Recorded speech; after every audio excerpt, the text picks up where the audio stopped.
I'm going to let you guys do what you do so wonderfully well, and I'll see you on the other side.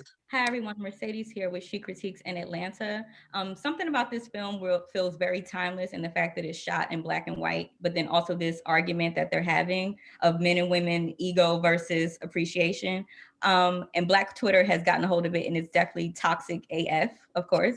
John David and Zendaya, can you please let me know what you think we can actually learn from your characters, Malcolm and Marie?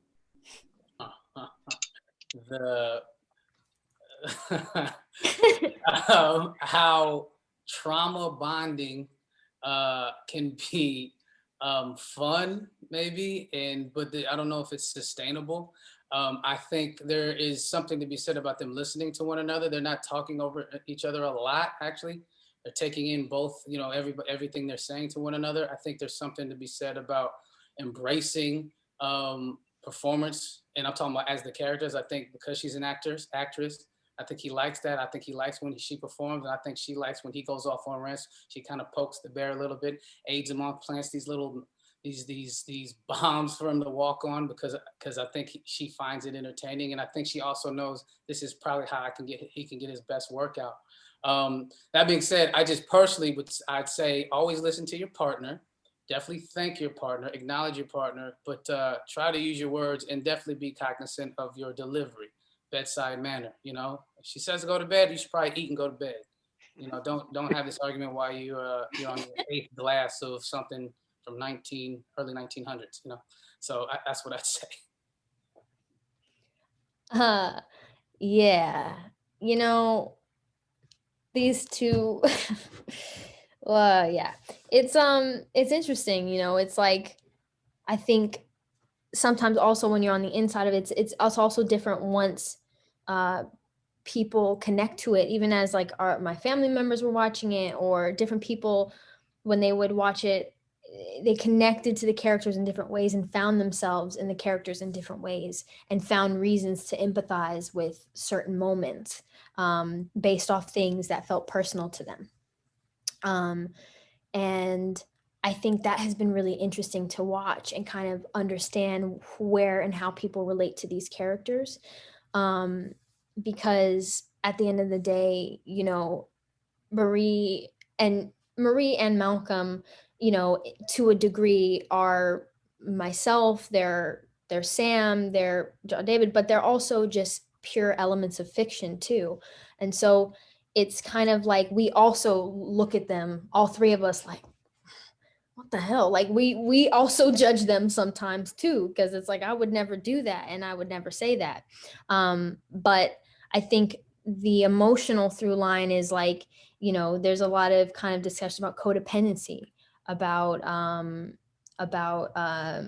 the want to be needed, and what that looks like, and feeling insecure inside of a relationship, or feeling insecure about your work, or feeling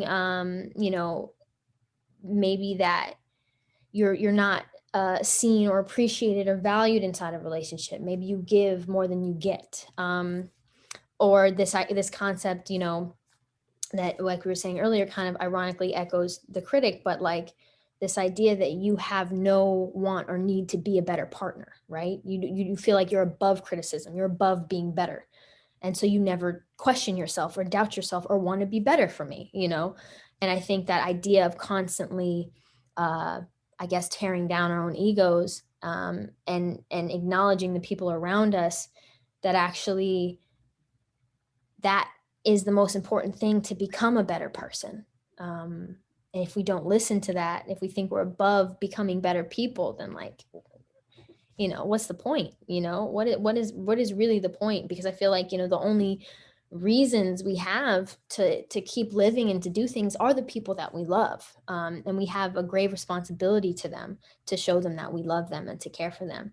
And I think it's also been kind of interesting how, the film kind of in this opposite way reflects like how the film was made, like this idea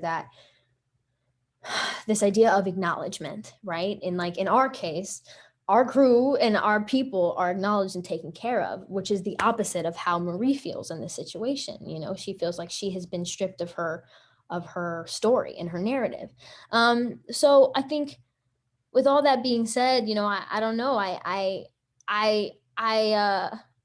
There's beautiful moments between them, but there's also such toxic moments. And I think even when I was in it, sometimes because of how funny John David is, I looked at a lot of it in a humorous way, you know, like I laughed at a lot of shit that he was doing because I just found his choices to be hilarious, whether it be the way he eats the mac and cheese, or the way he screams at the trees, or whatever. And so sometimes, you know, I would look at it through that lens, and then you kind of, once you put it together, once you're not like literally in the moment behind the camera, while I'm watching my homie do a great job, and then when I become Marie again, I'm like, oh damn, that's hurtful, you know. So it's like, it's really interesting the different ways you feel like connected to it and tied to it. And every time even I watch it, and I think I hope that this is the same with other people, but you find different things that that make you kind of question yourself and maybe your own relationships and how you interact with people. And so I guess what I learned from them is to this concept of like of gratitude, of wanting to be better, of wanting to embrace criticism from the ones that you love the most importantly, so that you can be better for them, so that you can listen better, so that you can love them better. And that doesn't necessarily mean romantic relationship. Sometimes that's a creative relationship. You know, you have to listen to your creative partners. You know, you have, if you want to make the best work. Sometimes that's your mother, your daughter, your sister, your brother, whatever that looks like for you. But that skill of constantly questioning yourself and wanting to do that is how we become better people, I think. Thank you so much.